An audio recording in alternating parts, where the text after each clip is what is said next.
Greetings everyone and welcome to That's What I'm Talking About Week 2.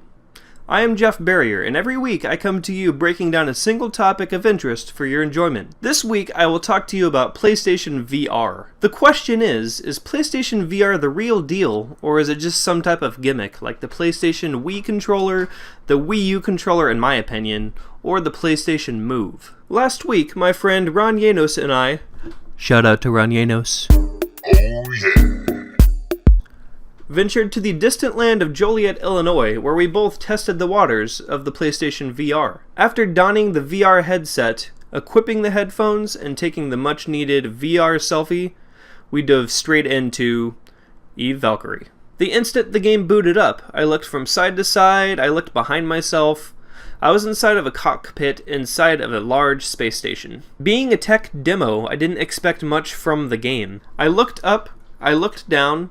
The headset was a perfect one-for-one match with the actual game that I was playing. I even grabbed the PlayStation controller and moved it in front of my face and proceeded to turn it in different directions. The in-game controller was spinning the exact same way that I was moving the controller in real life, which was pretty amazing. Next, I was boosted out of the space station at rapid speed and began to quickly learn the intuitive controls. My head controlled the camera, and honestly, when I was flying around in space in my spaceship, I spent more time looking around at the stars, looking at enemies from side to side, than I did actually fighting in the game. Referring back to my earlier question, do I think PlayStation VR is a gimmick? My answer is absolutely not. The immersion of the headset is way better than I imagined, and at 60 frames per second, it's quite aesthetically pleasing to the eye as well. Now, it is true that the Oculus Rift is quite a bit more powerful than the PlayStation VR, and the HTC Vive does go a step above that by having a 10 by 10 foot movement space.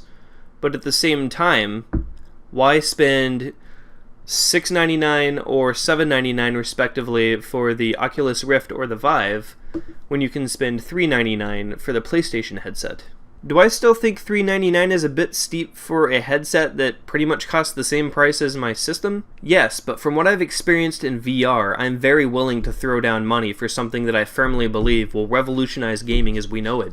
Oh, before I forget, each time you go to your Best Buy or GameStop this summer to check out PlayStation VR, they're handing out these gifts. This one is a PlayStation VR lanyard. It's not that great of a gift, but it's still pretty neat. I didn't have a PlayStation VR lanyard beforehand. Well guys, thank you for tuning in to week 2, and as always, I am Jeff Barrier, and that's what I'm talking about.